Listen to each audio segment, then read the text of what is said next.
moving on to the next section. So we talked about the challenges that we're facing in 2020.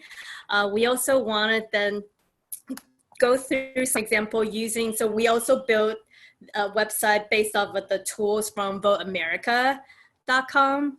But first we wanted to do a polling, right? Wellington, do you know? So yeah, so we want to, can everybody vote on what you're thinking in terms of where you want to go? Yeah, we just want to go quickly. So while we're taking this poll, it's just interesting to start thinking about how everybody's thinking about how they're going to vote this time. And also depending on your location too. But in the background that we'll take 30 more seconds to see if any more people are gonna give us some feedback. I plan to vote. Oh, nobody want to vote in person? So it's interesting. So 0% voting in person. I know only this is like a pretty accurate, like only half the people that are on here voted. And I think that nationally we track about like, this is like 60, 50 maybe, right? So it looks like overwhelmingly people are going to vote by mail, and then a few that have the early voting option is going to take that option. So that's pretty interesting. Okay. That's great. That's great. Yeah. So do I just close it, right? Okay. So we want to show you guys this is off TACL.org website and /vote that you can see this available too. So our slogan and logo this time is called, thank you, Wellington, for scrolling back, Tackle the Vote. It's created by Jessica Yoon, also someone from Fresh Off the Vote, and she designed this logo for us. So it's sort of a play on word, tackle the vote, TACL the vote.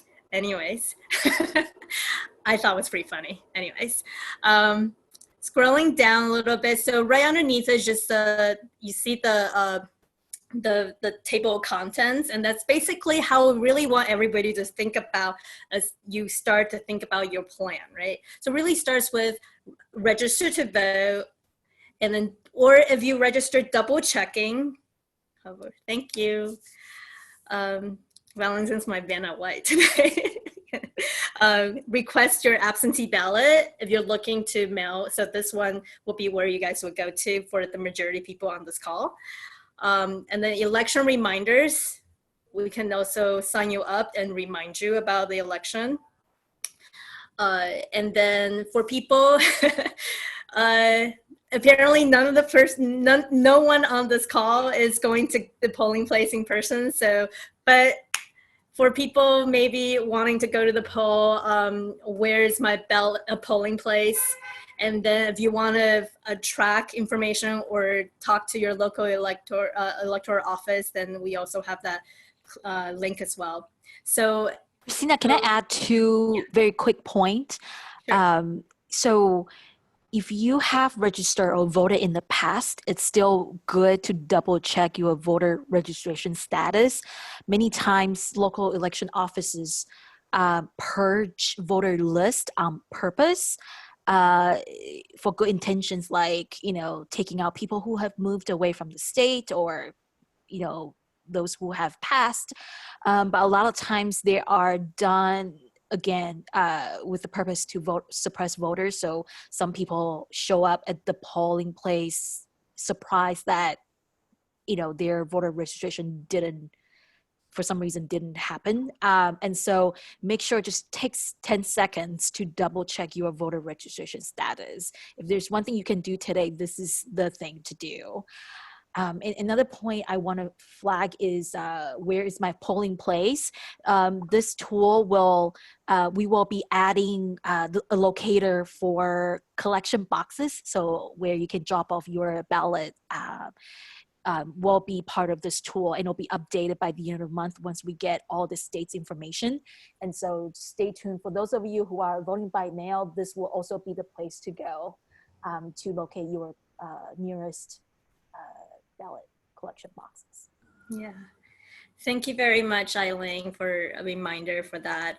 And all this beautiful graphic format that you see today is built by Eric Chan from TAP Seattle. So thank you very much, Eric, for helping with this.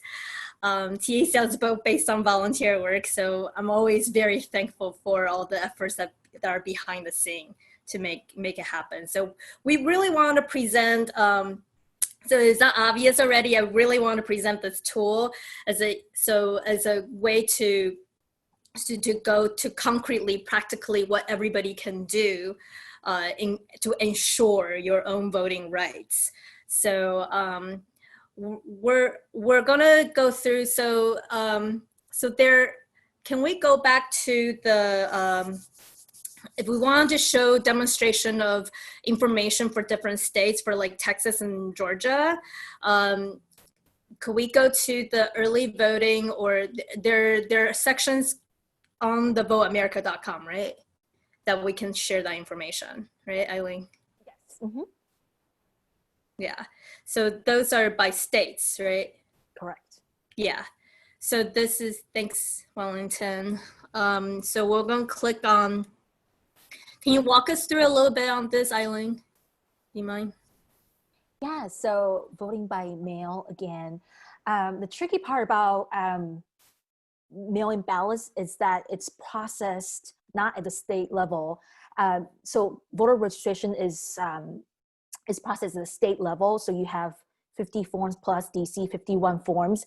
However, with mail-in ballot, it's processed at a local election office level, which there are about 10,000 of them, and they sometimes can have different rules. It's really crazy. But we have a team who is, constantly updating the new regulations regarding this. And so if you come to our page, you'll be able to get the most updated information. So let's say there are certain states like California, Colorado, DC, you will automatically get a ballot. You don't have to request it. But then you also have the second section where it says mailing ballot application to all registered voters. And then you have, this next section, anyone can vote by mail, but nothing is mailed automatically. And so these are the ones with criteria, basically. And it's not mailed to you automatically. And you actually have to request it, basically. So that's kind of what these two categories is about. And then the last one is that you just cannot, unless you are 65 plus or have permanent disability, that, pre-existing information doesn't count, apparently. Like today I saw, was it Mississippi? I think it was Mississippi, yeah, that, even with pre-existing condition, it doesn't qualify for being able to vote by ballot. So if you just go directly to the tools and enter your information, our system will be able to guide you and let you know exactly what your state requires you to do, whether it's nothing or you have to, someone will mail you a ballot and ballot application, and you can decide whether you want to do it or not, or you have to actually request it, or you just can't do anything about it. So this page cover all 50 states, right? So it's quite interesting. 50 plus DC. Mm-hmm. Okay. And yeah, it's quite interesting. And on our Instagram, we've been posting the month to deadline. So starting early October, then really, so people have to pay attention. Now we're heading into early October. So for many states, your registration deadline is coming. But we want to click into, so just want to, we couldn't really quite, we didn't want to share personal, because realize that you have to put in your address, your date of birth. So that's quite a lot to share online. So I've opted for this option of just going into looking at the data set. So if we click into Texas, would that be? So yeah, so if you're voting by mail, here are the rules. So it's quite interesting. So you have to be 65 years or older. So I'm wondering if we have anybody from Texas here today on the phone then. It'll be out of the county election during the period early voting by me. Hi, Kevin. You guys gonna have to vote in person then. So that's pretty much because we, well, but if your parents, I guess this is focusing on the COVID piece, that the idea is that the older people are more at risk. So they think if you're younger than 65, then you should just go in person. No, this is Texas saying I don't give a crap about COVID-19, and so we are not loosening up rules. I mean, don't they have like I have friends who said, so I have a friend, she is also an abroad voter. She's in France, and her residence is in Texas. And she just got her American citizenship, super excited, and her parents just did too. But what they realized was they're not 65 or older. And I don't know if medical conditions are under their vote by mail rules, or you have to show proof of it very strictly. Yes. And so compromise people, it's like really hard for them to make their case. Exactly. You know, I think I would agree, Eileen. This is a very tough set of rules during a pandemic. Yes, Texas is notorious for voter suppression. And I'm also hearing that Texas is closing down more than 500 polling places, again, mostly in Black and Brown communities. And so we are going to be expecting like long lines. And so, you know, just be aware of that. Our folks over there, is it Kevin and and Justin. Yeah, so we have people from Texas responding to what we're saying here, that as it turns out, you can declare medical condition and they can't ask you what your condition is. Okay. You can lie about it and no one's really gonna check, but it's a it's if they find out, FYI. Oh, okay. Yes. Okay, so the class 1 felony. If you have a medical condition, truthfully, then please do that, but don't lie about it. Yeah. That's probably a good rule. Oh, and they have curbside voting. Do you know much about that, Eileen? What would that be? Yes, in Harris County, they are doing, kind of like COVID drive-through testing. They have drive-through voting at parking garages. And so kind of interesting. We'll see how that goes. But it's very creative. Long line, it'll be long lines of cars. Long lines of cars, and people are not getting off. You'll be handed over a little kind of iPad type of thing, and then you get to vote from the little machines while staying in your car. So we can move on to the other example we want to go through is Georgia. So I think it's, we're particularly interested in this section of, so any registered Georgia voter may request an absentee ballot and vote by mail. Counties are now allowed to use absentee ballot. Also, they have drop boxes. Each county will decide if they will use drop boxes. Georgia voters can request a mail-in ballot online as of August 2020. Oh, that's early. Well, maybe not earlier actually, but that's super late. Late. Okay. Sorry. Well, I mean for abroad voters, requesting these, like, our deadlines are much earlier. So to hear that they just made it legal as of August. Yeah. It's like, it's really close. Just states rolling in and decide to change their laws very last minute. Yeah, this year. There's still lawsuits going on. Things might still change in the next couple weeks. And so we'll just have to continue to monitor. I love what Wellington said. He said, we can request through mail and fax. And I would just like to say, fax machines are very not portable. Right. But our tools can fax it in for you for free. And so that's why it's good to go through TACL.org/vote. Through our tool, we'll be able to fax it in for you for free. Awesome. Okay. So we've covered register. We mentioned registrations go onto our website, and then talking about mailing rules. I think it'll be interesting. Is there the we have the link to the early voting, right? Would be interesting to see how that's early voting, and if anybody on this call can just let us know if we just picked Texas and Georgia because we thought they're the most interesting examples to go through.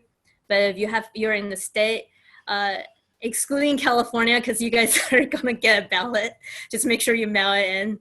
Right? So that's what we didn't say California, even though it's heavily Asian American there, a lot of Taiwanese.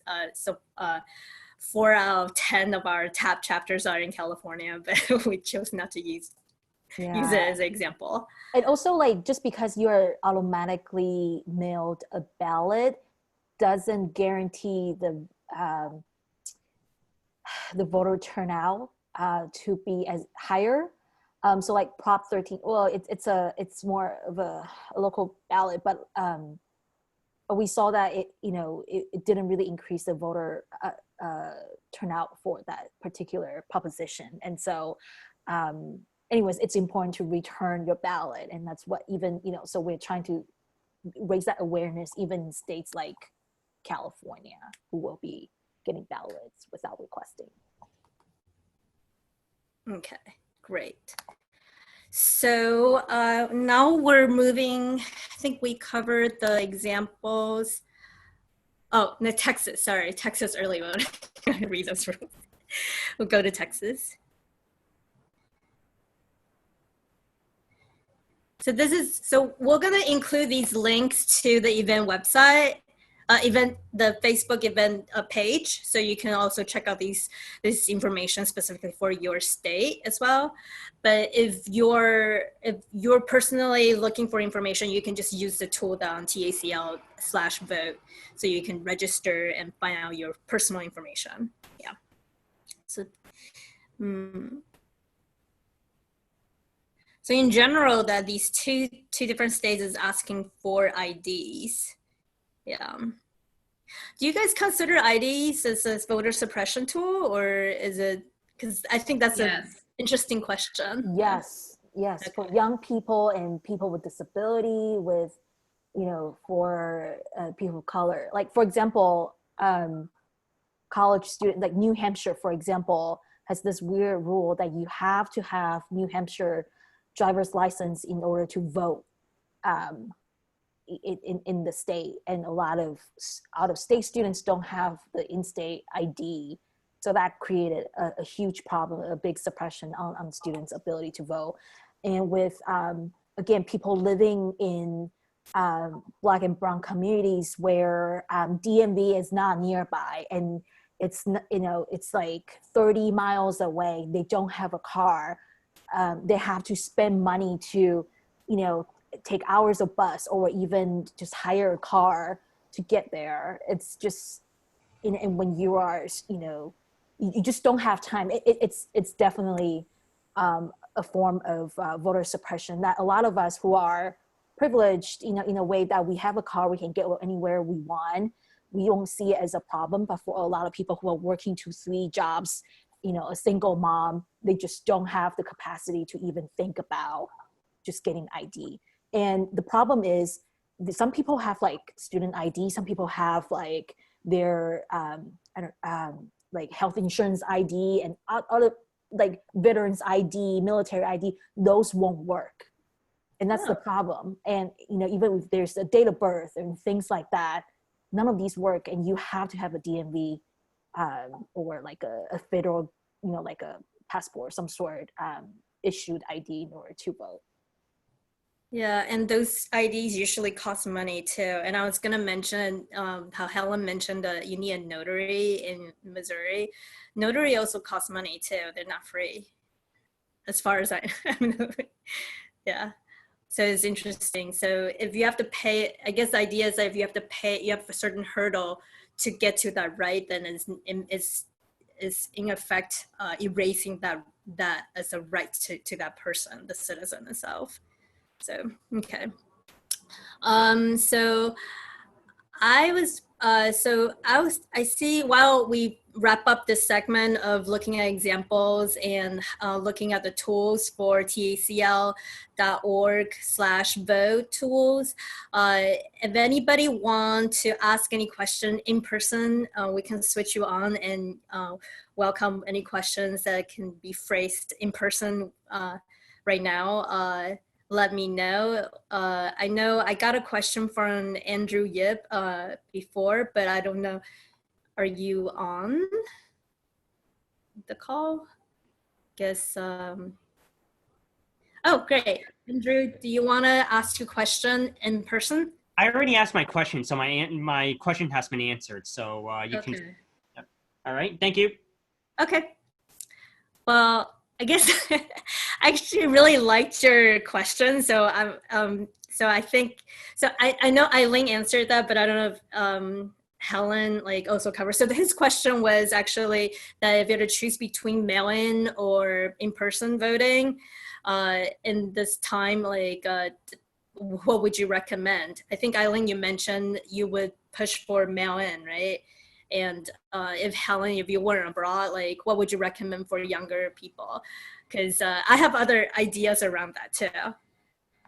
Yeah, so I mean, my situation's unique, but kind of twofold. I would say, I'm not sure. I heard from some of my mentors that in Georgia, it's when you go in person to vote, there's also voter intimidation tactics, right? Saying oh, you don't speak English well. And then you heard them all over to one side. And then, people had to wait to get questions answered and then they didn't get to vote or things such as that. So I recommend mail-in voting just because it's you avoid the potential in-person tactics that are unpredictable on November 3rd. If you want to vote in person, try to there's early, go in and vote, early voting. But yeah, I would recommend mail because it's the safest right now for a lot of people who may be immunocompromised, who live with immunocompromised people.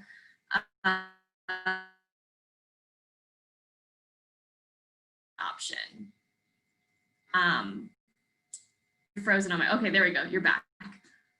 So I highly recommend mail-in voting, but I know it's really hard to put your thing in an envelope and then hand it off to the abyss in some ways. That's where the election tracker comes in. I remember I tracked my ballot in the 2016 and 2018 elections online. So if you're just uncomfortable with handing it off and not being able to see it go towards polling places, track your ballot. Great. Yeah, so we have these conversations. I think this is the type of conversation we want people to be having among family members and friends, just to get people thinking about how they're going to vote too. And we were I was speaking that if, for instance, someone like me who's youngish and don't have pre-existing conditions or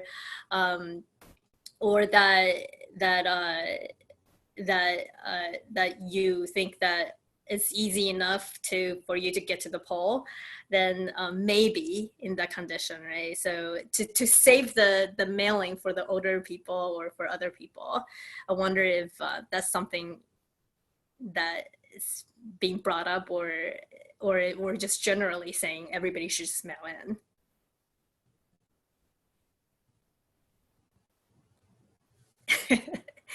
Okay, but we can move on to other topics that are around. So when we mentioned there's so many, so yeah, and also, yeah, we're gonna say definitely. So I guess there was another question that I want to ask, but yeah, I just saw Helen's note on how we should all register. So for someone like me, if you don't live with somebody with high risk for COVID, then and young people, maybe for college people too, if they're still on campus, or I don't know, for younger people to go and think about being registered as a poll worker this time as well. can become poll said, worker. Yeah. sorry, like one of my mentors said in our podcast episode, you can go to a frat party and you seem to be fine with not social distancing there. You can do that in the evening, well, before that, like during the day. And, you know, because a lot of poll workers are often very elderly people who are at risk.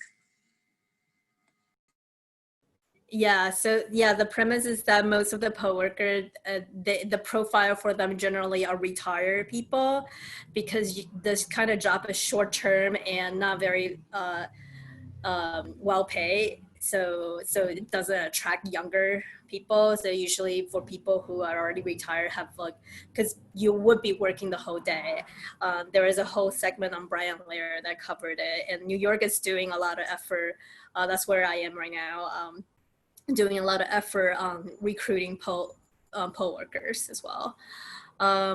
So one other thing that I thought was being pretty much in the news as well, that looking at with all these mail-in ballot and the rules around where it's being, how it's being counted, because there's a lot of states don't let the registrars start counting them beforehand, right? So then it would take longer time to be counted. Do you have any comments around that around what that scenario will look like? And that would be a brand new experience, right, for Americans. Yeah, we are doing quite a few different scenario planning with our team right now. And don't be surprised that this is the year where we cannot find out who our president is on the day of election day or the night of the election day. Again, unless there's a candidate with a significant lead, otherwise it could take additional days to weeks to actually get the final count. And so there's a lot of anxieties and also sort of skepticism around this. And so totally understandable, but definitely this is going to be an unprecedented year because we are living in an unprecedented time with COVID-19.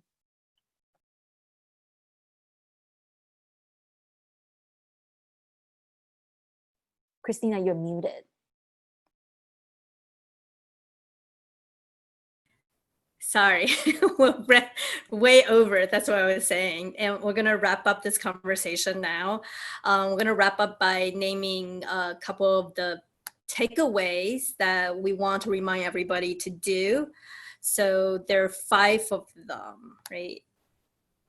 Actually, I added one more, so there's 6 of them. So the first 3 is really to go to tacl.org/vote to make sure you've double checked your registration status now, request your absentee ballot now, develop a personal plan for voting now. So this all can be accomplished when you go to tacl.org/vote. And then also echoing what Helen had mentioned earlier, that that within your close friends and family to also encourage them to vote. And the 5th one is to look out for translated materials for people that cannot read English, or English is not as accessible to them, to help them be informed so they can vote as well. And the last one is to also consider to be a poll worker on the election day. So those are the 6 takeaways, and we'll list those on the event invite as well. Thank you, everybody, for joining us. It's been a very informative discussion. Thank you, Eileen. Thank you, Helen. Thank you, everybody. Thank you. Have a good night. Have a good night. Thank you. Have a good night. Bye. Bye.